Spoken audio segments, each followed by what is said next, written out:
मैं शेर नहीं हूं,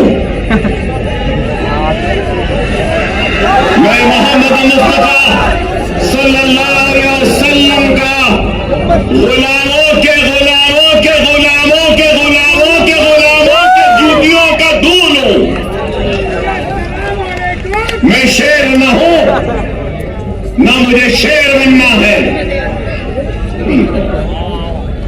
बेशक अकबरुद्दीन ओवैसी मुसलमान हूं, मैं ला इलाहा इल्लल्लाह मुहम्मदुर रसूलुल्लाह कलमा पढ़ने वाला मुसलमान हूं। मुझे हमको बताते हैं कि हम भड़काऊ भाषण देते हैं, भड़काऊ नहीं देते, हम हक बयान करते हैं। वो अलग बात है कि हमारी हक बयानी का जवाब इनके पास नहीं होता। मराठवाड़ा स्टैट्यूटरी डेवलपमेंटल बोर्ड को 50,000 करोड़ का पहला मुतालबा करते हैं, एहतजाज करेंगे।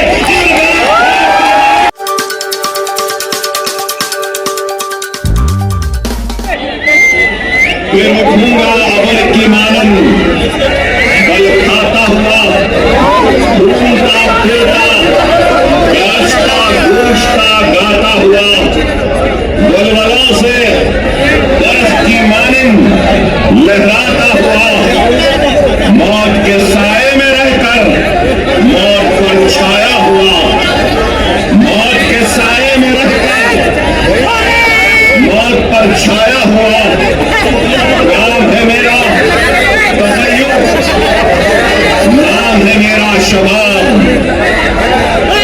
मेरा नारा इत्तेहाद इत्तेहाद इत्तेहाद।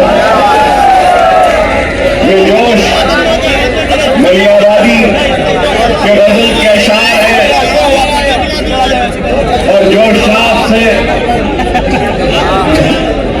माफी मांगता हूं कि इसमें मैंने कुछ तरमीम और तरमीम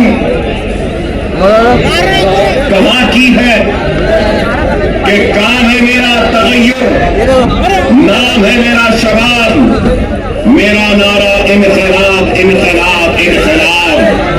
तो मैंने इसको मेरा नारा इत्तेहाद इत्तेहाद इत्तेहाद।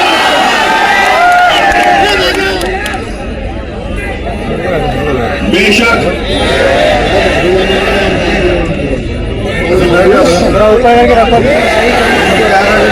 माफ करना, मुझे यह नारा पसंद नहीं। मैं शेर नहीं हूं, मैं मोहम्मद मुस्तफा सल्लल्लाहु अलैहि वसल्लम का गुलामों के गुलामों के गुलामों के गुलामों के गुलामों के जूतियों का दूल हूं। मैं शेर न हूं, ना मुझे शेर बनना है। 10 साल पहले भी अगर महाराष्ट्र का रुख किया था तो आपको शेर बनाने के लिए रुख किया। क्या शेर बनना है? शेर बनना है आसान सा है, नमाज के पाबंद बन जाओ, कुरान को तर्जुमे से पढ़ो, सुन्नत रसूलुल्लाह को अपने जिंदगी का हिस्सा बना लो, यतीमों के सर पर हाथ रखो, बेवाओं की मदद करो, जुल्म के खिलाफ आवाज बुलंद करो और दुनिया तुम्हें शेर कह के पुकारेगी। आसान 10 साल पहले भी अगर आपके दरमियान में आया था तो इत्तेहाद के पैगाम को लेकर आया था। उस इत्तेहाद के जरिए नाइंसाफियों को इंसाफ में बदलना चाहता था, हक तलफी को था, नाइंसाफी को इंसाफ में बदलना चाहता था और हमारे वजूद के जरिए हमको खत्म करने वालों को यह पैगाम देना चाहता था कि यह मुल्क जितना माथे पे तिलक लगाने वाले का है, सर पे पगड़ी बांधने वाले का है, उतना ही ये मुल्क चेहरे पे दाढ़ी रखने और सर पे टोपी पहनने वाले का है। यही पैगाम था और यही कोशिश थी जिसको लेकर हम आगे बढ़े थे 2014 में। और उस 2014 में महाराष्ट्र के 18,000 किलोमीटर का फासला मैंने अपनी गाड़ी में तय किया था, अपनी जान को हथेली में रखकर डराया गया, धमकाया गया, लेकिन न डरे न घबराए, बेखौफ होकर बेबाकी के साथ इज़ारे हक को बयान किया और सिर्फ आपसे अगर इल्तिजा की, आपसे दरखास्त की और आपसे अगर गुजारिश की तो सिर्फ और सिर्फ इत्तेहाद, इत्तेहाद और इत्तेहाद कहा। मैं ये भी याद दिलाऊं कि अकबरुद्दीन ओवैसी 10 साल पहले भी अगर आया था तो इत्तेहाद के लिए आवाज को उठाई थी, दरख्वास्त की थी, तो अपने इस शेरवानी के दामन को फैलाकर अपने कलमगो भाइयों के सामने एक इत्तेहाद का भिखारी बनकर अपनी शेरवानी के इस टुकड़े को आगे बढ़ाया था और यही कहा था कि ये इत्तेहाद का भिखारी आया है, तुम अपने इत्तेहाद की खैरात मेरे दामन में लाओ।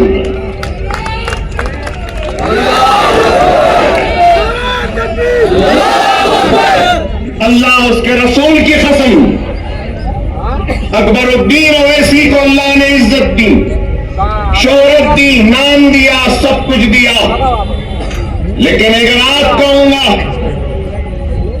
मजलिस इत्तेहादुल मुस्लिमीन के सबसे छोटे और सबसे आखिर का अगर कोई लीडर है तो अकबरुद्दीन ओवैसी है।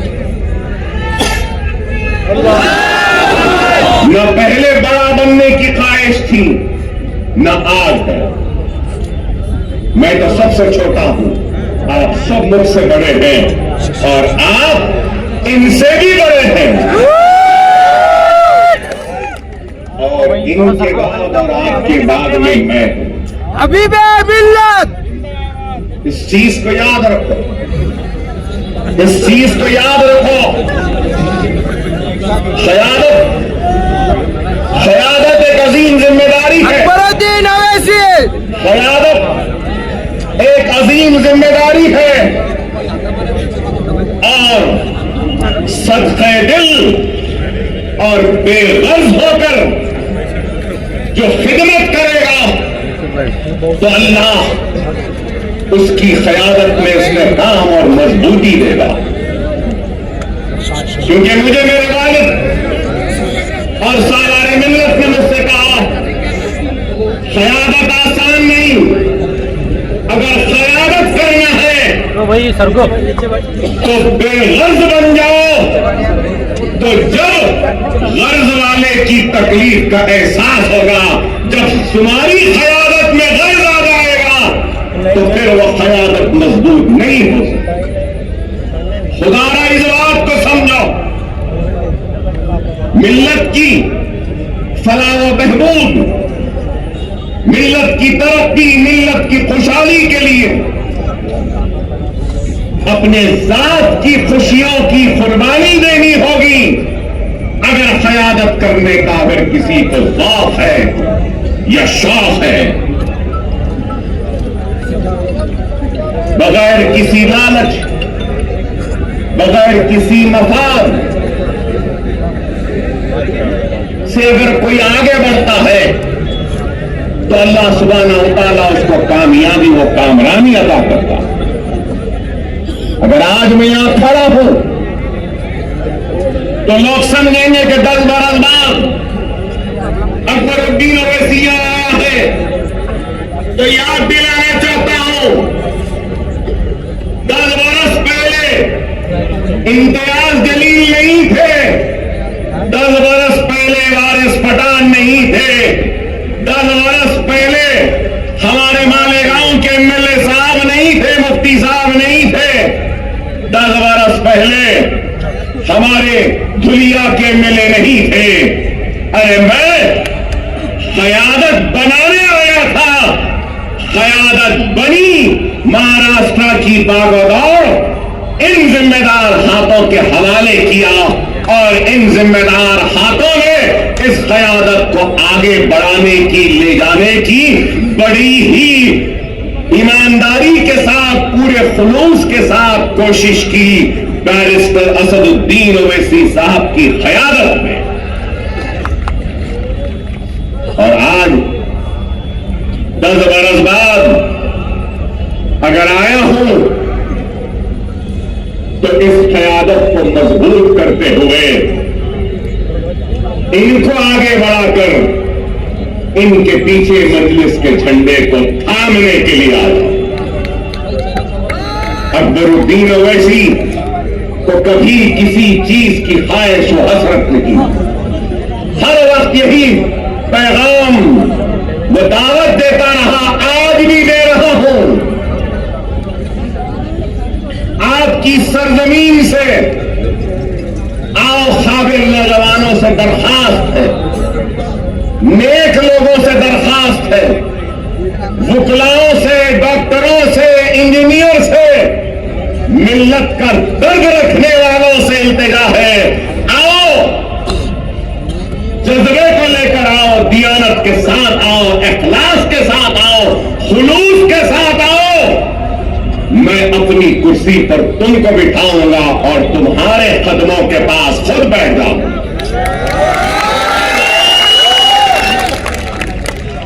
जमाती जिंदगी में शख्सियतों की अहमियत नहीं होती, याद रखो। शख्सियतें आती रहेंगी, जाती रहेंगी, जमात कायम व दायम रहेगी।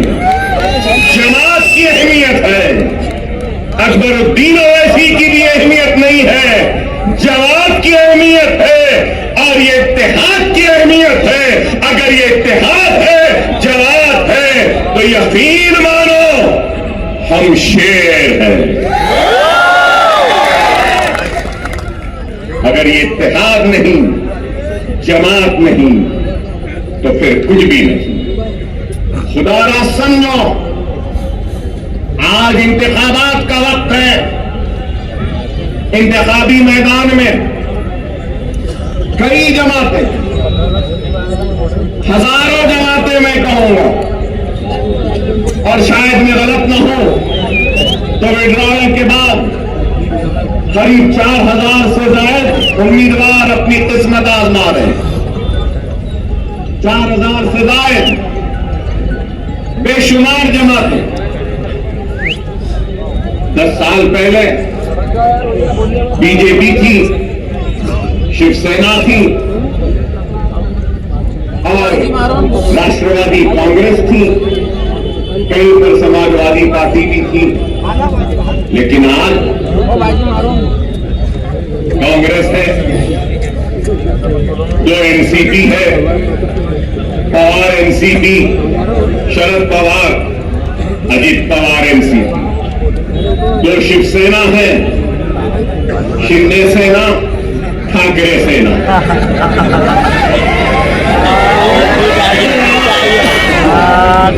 अंदाजा लगाइए कितनी पार्टियां हो गई। मेरा एक ही सवाल हिंदुत्व पे अमल करने वाली जमातें शिवसेना, भारतीय जनता पार्टी। सही है ना? हिंदुत्व। अब हिंदुत्व की आइडियोलॉजी पे कायम रहने वाली शिवसेना के दो टुकड़े हो गए दो टुकड़े। आइडियोलॉजी तो दोनों की है एक ही। अब सवाल यह है कि कांग्रेस ने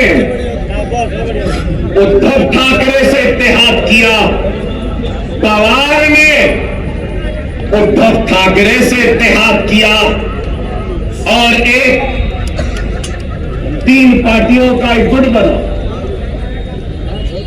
तो मैं ये पूछना चाहता हूं, उद्धव ठाकरे जी, क्या आप हिंदुत्व का सबक राहुल और प्रियंका गांधी को पढ़ाने में कामयाब हो गए या नहीं हुए?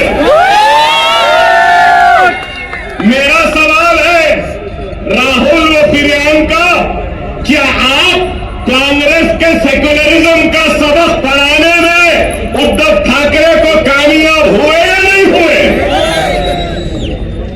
फिर मेरा सवाल है, शरद पवार साहब, क्या आप सेक्युलरिज्म का या आपकी जो भी आइडियोलॉजी है उसका सबक उद्धव ठाकरे और उस सेना को पढ़ाने में कामयाब हुए या उद्धव ठाकरे हिंदुत्व का सबक पढ़ाने में आपको कामयाब? ये मेरा सवाल है। चलो ये इनका हो गया, तो अब दूसरी तरफ अब हम देखते हैं कि अजीत पवार, तो मैं पूछना चाहता हूं कि अजीत पवार शिंदे के सबक को पढ़ लिए, समझ लिए, या शिंदे ने पवार को नया सबक पढ़ाया, नया सिखाया, या फिर बीजेपी ने अजीत पवार और शिंदे को सबक पढ़ा दिया, या फिर अजीत पवार ने अपने करप्शन का सबक मोदी को और योगी को पढ़ा दिया? वो समझ गए। बताओ क्या है, कहां है आइडियोलॉजी, कहां है बुनियादी उसूल? अरे इनके पास कोई बुनियादी उसूल नहीं, कोई आइडियोलॉजी नहीं। अगर कुछ चाहिए तो इनको इख्तियार चाहिए, इनको गद्दी चाहिए, इनको तख्त चाहिए। लेकिन हम क्या समझते हैं? जो लोग ये समझ रहे हैं कि मजलिस इत्तेहादुल मुस्लिमीन वो इम्तियाज जलील और नवाज से नाकाम हो गए और वो कामयाब हो गए, तो उन अहमकों को, उन नादानों को, उन नासमझों को ये कहना चाहता हूं, मजलिस इत्तेहादुल मुस्लिमीन वो है जो दिलों को फतेह करती है। हकीकी फातेह वो नहीं जो जीते और जमीन को फतेह कर ले। हकीकी फातेह वो होता है जो दिलों को जीतता है और दिलों को फतेह करता है। हमारा काम दिलों को जीतना, दिलों को फतेह करना। हमारा काम इख्तियार के कुर्सियों पर बैठकर मजे लूटना नहीं है। हम सच्चे दिल से, सच्चे दिल से आवाम की तर्जुमानी करते, उनके मसाइल को उठाते हैं, चाहे ऐवान पार्लियामेंट हो या ऐवान असेंबली। मजलिस इत्तेहादुल मुस्लिमीन मसाइल को उठा रही है।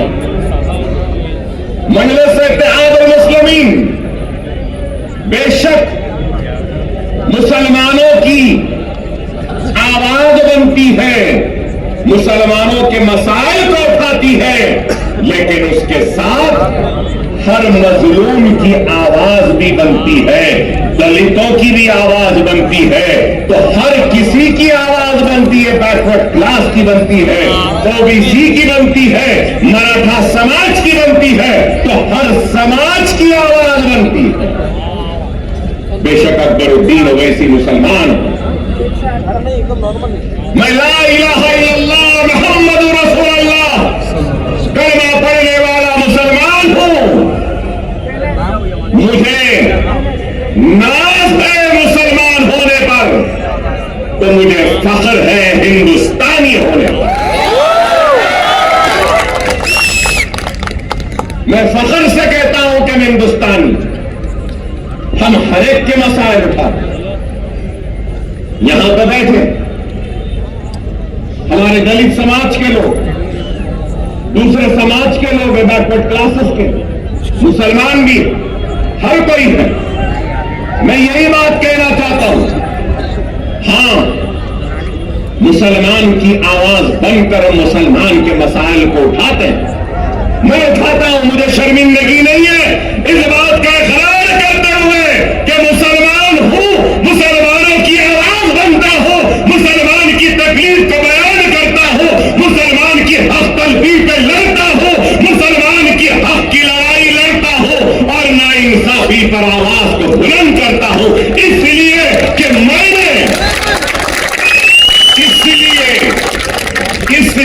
कि मैंने दस्तूर पर हल्फ लिया है, बहैसियत रुकने असम्बली अवामी नुमाइंदे, मेरी जिम्मेदारी है कि मैं सबसे पीछे वाले को आगे लाऊं, पिछड़े हुए को ताकत दूं, कमजोर को कुव्वत दूं और जो आखिरी में है उसको आगे बढ़ाऊं।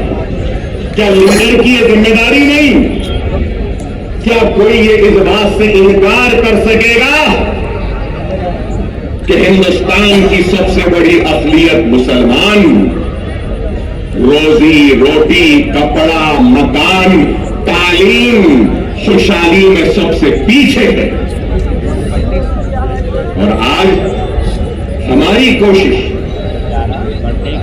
वो पीछे जो मुसलमान है उसको आगे लाए, हमारी कोशिश वो पिछड़ा हुआ मुसलमान उसको आगे लाए। अल्लाह उसके रसूल की कसम, जब मुसलमान आगे हो जाएगा तो अगर पीछे ब्राह्मण आएगा तो उस ब्राह्मण को भी आगे लाने का काम हम करेंगे, क्योंकि हमने दस्तूर के हक लिया है। कमजोरों को आगे बढ़ाना हमारी जिम्मेदारी, ये हमारी सोच है। लेकिन हमारी सोच को मीडिया हाउसेस, अभी इम्तियाज जलील साहब ने मुझसे कहा कि इनके साथ साथ वो आपके दोस्त आए, हमारे दोस्त हमको बताते हैं कि हम कमीने हैं, हमको बताते हैं कि हम भड़काऊ भाषण देते हैं। भड़काऊ नहीं देते, हम हक बयान करते हैं। वो अलग बात है कि हमारी हक बयानी का जवाब इनके पास नहीं होता।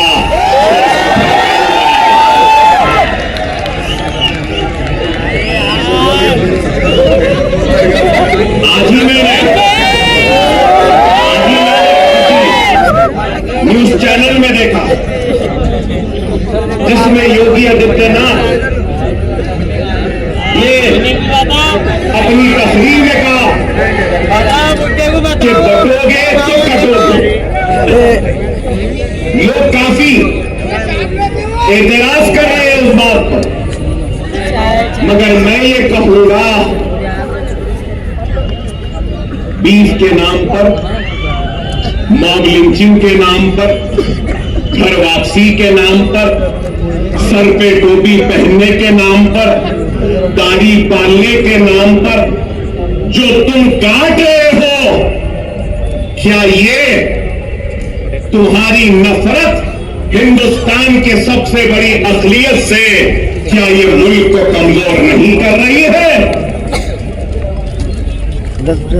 इसका जवाब दो मुझे। अगर हिंदू और मुसलमान को तुम लड़ाओ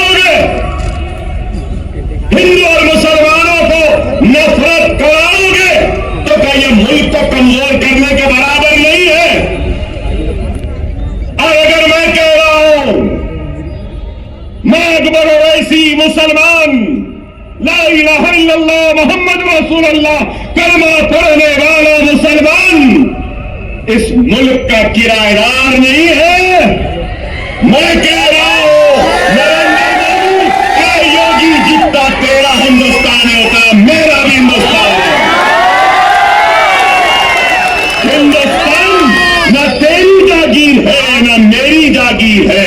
हिंदुस्तान हिंदू मुस्लिम सिख ईसाई पारसी हर मजहब के मानने वालों का है। मजहब भगवान अल्लाह गॉड को नहीं मानने वाले का भी, किसी एक का नहीं है। हम ये बात कहते हैं। अरे इस मुल्क का सबसे बड़ा मसला क्या है? बेरोजगारी। इस मुल्क का सबसे बड़ा मसला क्या है? महंगाई। इस मुल्क का सबसे बड़ा मसला क्या है? हर 2 मिनट 3 मिनट को रेप होते हैं। इस मुल्क का सबसे बड़ा मसला क्या है? ग्रेजुएट्स को नौकरियां। इस मुल्क का सबसे बड़ा मसला क्या है? मुल्क की कमजोर इकोनॉमी को मजबूत करना। इस मुल्क का सबसे बड़ा मसला क्या है? पेट्रोल डीजल गैस की बढ़ती हुई कीमतों को नीचे लाना। इस मुल्क का सबसे बड़ा मसला क्या है? रुपये की गिरती हुई कदर को ऊंचा करना। आप बताओ, क्या बेरोजगारी को दूर करने कुछ हो रहा है? महंगाई को दूर करने कुछ हो रहा है? क्या बेघर लोगों को घर देने के लिए कुछ हो रहा है? कुछ नहीं हो रहा है। सिर्फ इस मुल्क को मजहब के नाम पर बांटने की बात कर रहे हैं। योगी की तकरीर को मैंने सुना, बटोगे तो कटोगे कहा। उसके बाद कहा कि जात पात की सियासत। अरे जात पात की सियासत बोलने वाले, तू ये क्यों नहीं कहता कि मजहब की सियासत नहीं करनी चाहिए? ये बात क्यों नहीं कहते?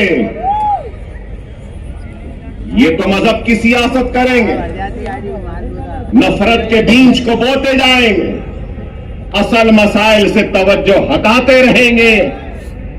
अगर कुछ है तो तलाक़ सलासा। अरे तलाक़ सलासा मसला नहीं है। हर मिनट में होने वाला एक रेप, यह हिंदुस्तान का सबसे बड़ा मसला है। एक औरत रात के अंधेरे में घूम नहीं सकती, खेतों में उसकी इज्जत और इस्मत को लुटेरे लूट रहे हैं, ये मसला है। अरे इस पे बात करो, इस पे कुछ करो। नहीं, मुसलमान ऐसा, मुसलमान के इतने बीवी, मुसलमान ऐसा करा, मुसलमान ऐसा करा। आप बताओ, तलाक़ सलासा हो गया, सीएए एनआरसी, सीएए एनआरसी।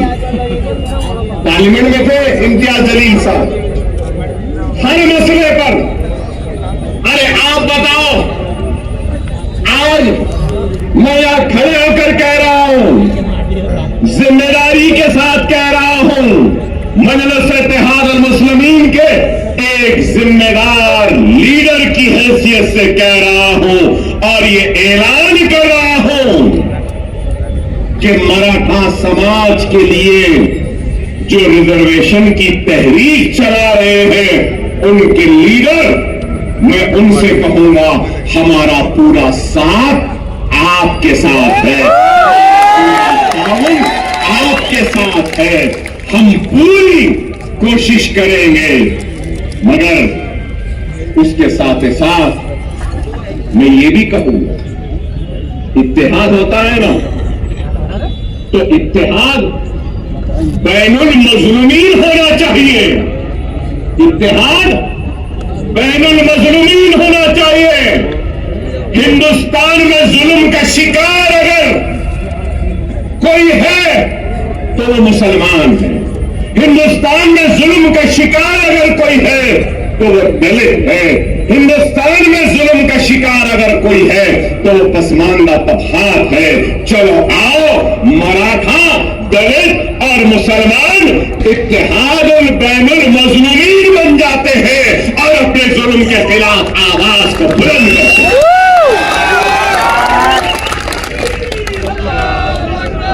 मगर मेरी बात खत्म नहीं हुई। मैं हमारे मराठा समाज के बड़े लीडर जो एहतजाज कर रहे हैं, भूख हड़ताल में बैठे हैं, उनसे कहना चाहता हूं, सिर्फ जनेंगे पाटिल साहब से, सिर्फ मराठा समाज पिछड़ा हुआ नहीं है, पूरा मराठवाड़ा भी पिछड़ा हुआ है। क्या मराठवाड़ा पिछड़ा हुआ नहीं है? क्या मराठवाड़ा का हिस्सा पूरा सबसे पीछे नहीं है? महाराष्ट्र के 3 हिस्से, एक हिस्सा है मुंबई, पूना, ये सारी चीजों का, दूसरा हिस्सा है विदर्भ का, तीसरा हिस्सा है मराठवाड़े का। इन तीनों हिस्सों में सबसे पिछड़ा, सबसे पीछे कौन है? मराठवाड़ा है। चलो, मराठवाड़ा की रिजर्वेशन के साथ हम मराठवाड़ा की खुशहाली के लिए भी जिद्दोजहद करते हैं।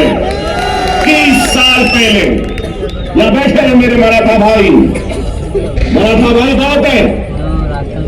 जब मैं मराठा भाई कहता हूं तो सिर्फ मुसलमान, सिर्फ हिंदू मराठा नहीं होता, मुसलमान भी मराठा है, दलित भी मराठा है और मराठवाड़ा में रहने वाला हर कोई है।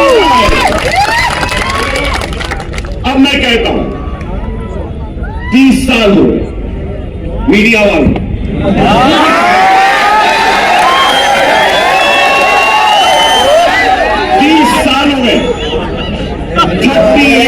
30 साल हुए क्रिएशन, मतलब एक कॉन्स्टिट्यूशनल बॉडी बनाई गई। तो आप जानते हो बॉडी क्या है? Marathwada statutory development board, Marathwada statutory development board, जो सिर्फ मराठवाड़ा के लिए बनाया गया। कागज पे तो है, पैसा नहीं है, कुछ नहीं देते। चलो, मराठा के रिजर्वेशन के साथ हम मराठवाड़ा स्टैट्यूटरी डेवलपमेंटल बोर्ड को 50,000 करोड़ का पहला मुतालबा करते हैं, एहतजाज करेंगे।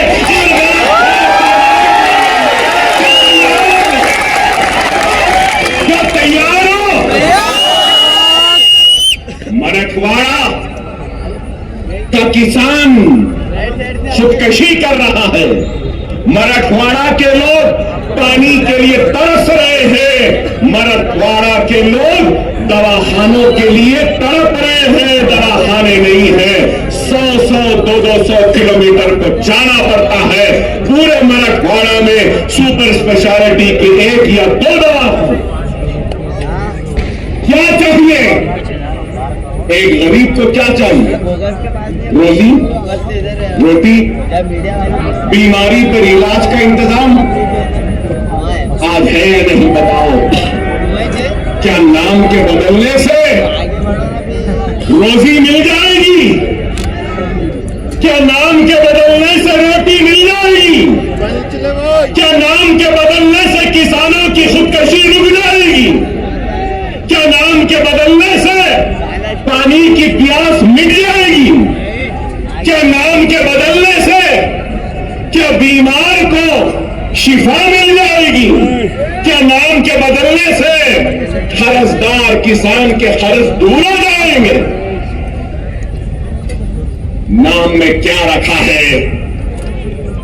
ऐ नाहेलो ना समझो, ऐ झूठो, ऐ बेईमानो, काम करो, काम। क्या ये गलत है? नीति आयोग नीति आयोग की रिपोर्ट उठाकर देख लीजिए मीडिया वालों। काबिल है, मुझसे काबिल, मुझसे पढ़े लिखे, मुझसे समझदार, मुझसे दूरअंदेश, मुझसे ज्यादा सोच फिक्र करने वाले, और मैं तो खुला कह रहा हूं, मोदी और योगी का मैं तो दुश्मन हूं।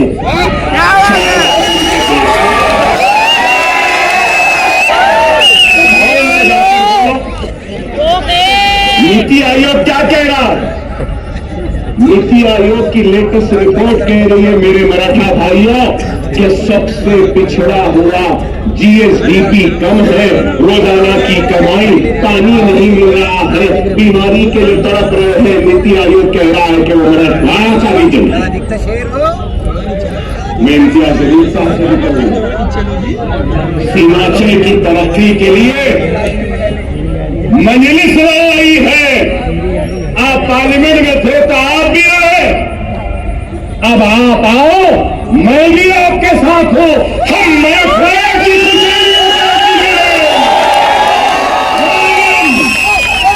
मराठा का साथ में लेंगे, मुसलमानों को लेंगे, हिंदुओं को लेंगे, मराठों को लेंगे, दलितों को लेंगे, एससीओ को लेंगे, एसटी को लेंगे, सबको लेंगे, और मराठों और मराठवाड़ा के लिए हम लड़ेंगे।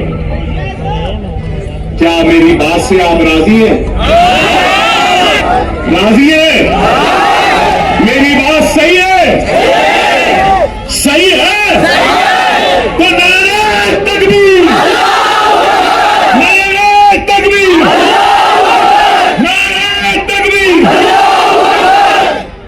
मराठा चीफ मिनिस्टर नहीं चाहिए, मराठवाड़ा में पानी चाहिए।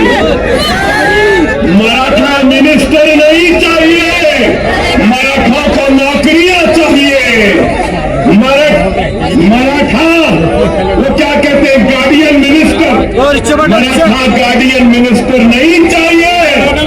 मराठा और मराठवाड़ा को उसका हक चाहिए। ये हम चाहते हैं, ये हमारी सोच, ये हमारी सोच। मैंने आपसे पहले भी कहा कि क्या उद्धव ठाकरे अपना सबक पढ़ाने में कामयाब हो गए, या नेहरू गांधी खानदान अपना सबक पढ़ाने में कामयाब हो गए? मेरी इस बात को याद रख लो, अपने वोट की अहमियत को समझो। यहां मौजूद सारे लोगों से कहूंगा कि जमहूरियत के जश्न, ये इलेक्शन में तुम्हारी सबसे बड़ी अगर कोई ताकत है तो याद रखो, वो तुम्हारा वोट। वोट का सही इस्तेमाल करो।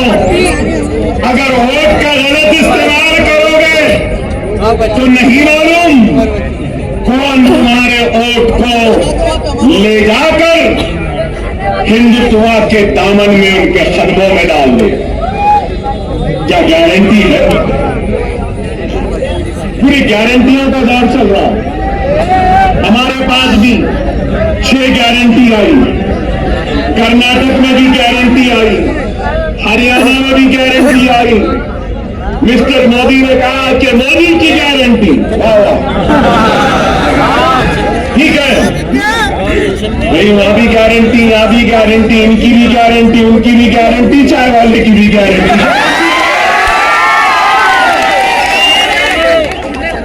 लेकिन ये गारंटी है ना, मैं ये यहां मौजूद ये लोगों का सवाल है, क्या शरद पवार गारंटी देंगे कि इलेक्शन के बाद आप मोदी के साथ नहीं जाएंगे? देंगे? क्या अजीत पवार साहब आप गारंटी देंगे कि इलेक्शन के बाद आप शरद पवार के पास दोबारा वापस नहीं जाएंगे? क्या उद्धव ठाकरे आप गारंटी देंगे कि इलेक्शन के बाद आप फिर चाय वाले के पास चाय की प्याली लेके नहीं जाएंगे। क्या शिंदे गारंटी देंगे कि इलेक्शन के बाद वो ठाकरे के पास दोबारा नहीं जाएंगे? नेहरू और गांधी क्या इस बात की गारंटी देंगे कि वो कभी भी बीजेपी और मोदी के साथ नहीं जाएंगे, हिंदुत्व के साथ नहीं जाएंगे? अरे आज कांग्रेस का शिवसेना के साथ इत्तेहाद करना ये है, इस बात को बोलना है, इस बात को तस्लीम करना है कि हम हिंदू हैं, हिंदुत्व पॉलिटिक्स हम में है और हम हिंदुत्व पॉलिटिक्स को कबूल करते हैं। डायरेक्टली तो कबूल नहीं किए, इनडायरेक्टली कबूल कर लिए। कोई ऐसा खाता है तो कांग्रेस ऐसा खा रही है। यही है, यही है। समझो मेरी इस बात को, सियासी इस शोर और में तुम्हारी आवाज गुम रही है। हर किसी की आवाज है, राय की आवाज है, रेड्डी की आवाज है, पाटिल की आवाज है, पटेल की आवाज है, गांधी की आवाज है, पवार की आवाज है, हर किसी की आवाज है। अगर आवाज नहीं है तो ला इलाहा इल्लल्लाह मोहम्मद रसूलुल्लाह कलमा पढ़ने वाले की आवाज नहीं। और मैं इस सियासी शोरगुल में नारे तकबीर अल्लाह अकबर की आवाज को फिजाओं में गुंजाने के लिए जोरदार नारा लगाने के लिए आया हूं। अपनी जात के लिए नहीं आया हूं, मैं तुम्हारी इज्जत के लिए आया हूं, तुम्हारे व्यवहार के लिए आया हूं, तुम्हारे वजूद का एहसास दिलाने के लिए आया हूं कि हम जिंदा है, हम मुर्दा कौम नहीं। तुम जिंदा हो, अगर तुम जिंदा हो तो उठो, उठो। एक मरकज़ सियासी पे जमा हो रहा है, उठो रे खोलो। अगर तुम एक नहीं होंगे तो याद रखो तुम्हारा वजूद खतरे में है। यही जोश, यही वजह, यही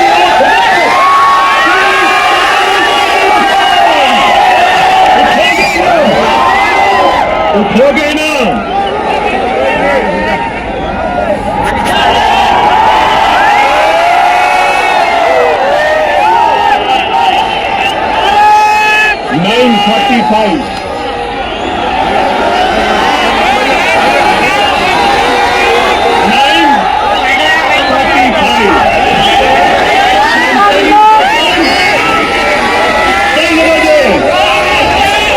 अभी 15 मिनट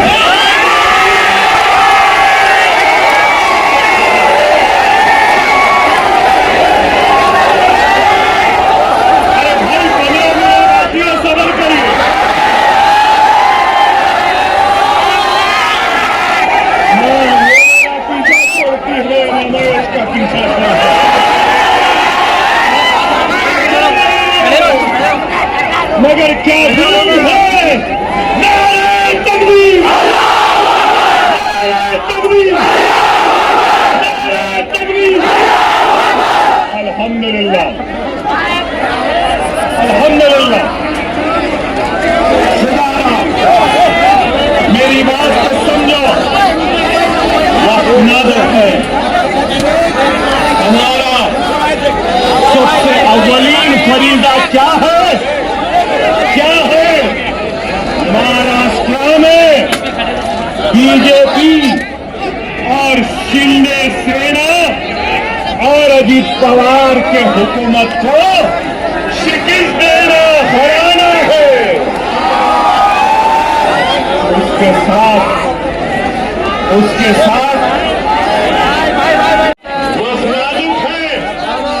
मेरा पैगाम है तुमसे कि हिंदुस्तान के तुम किराएदार नहीं, तुम हिंदुस्तान के बराबर के शहरी हो और तुम्हारे हक की लड़ाई लड़ने के लिए आया हो।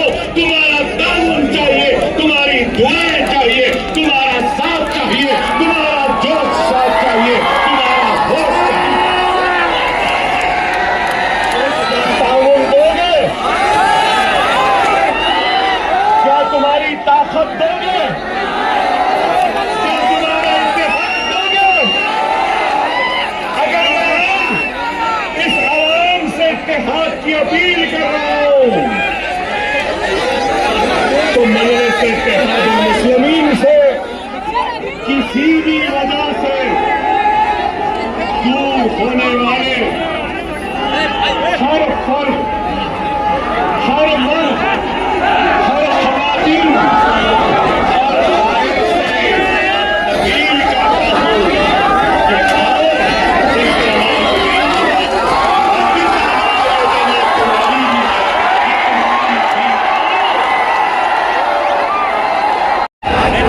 उलमा, मशाइखीन, वकीला, डॉक्टर, इंजीनियर, रोजमर्रा की मजदूरी करने वाला एक मजदूर या कोई भी मेरा भाई, कलमा दो भाई जो मुझसे नाराज है, मैं उससे अपील करता हूं कि आ जाओ। ये वक्त है 2 मिनट की खामोशी।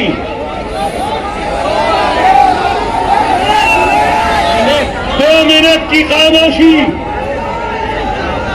मेरी बात को सुनना। महाराष्ट्र की तारीख में ऐसा सुनहरा वक्त नहीं आया जो अब है। अगर हम मुनज़्ज़म, हम मुत्तहिद, हम हैं और अगर हमारे 10 एमएलए आ जाएंगे,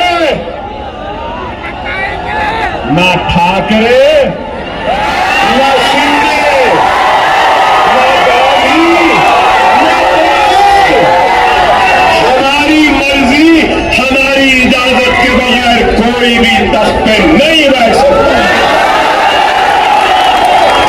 सुनहरा मौका है, समझो।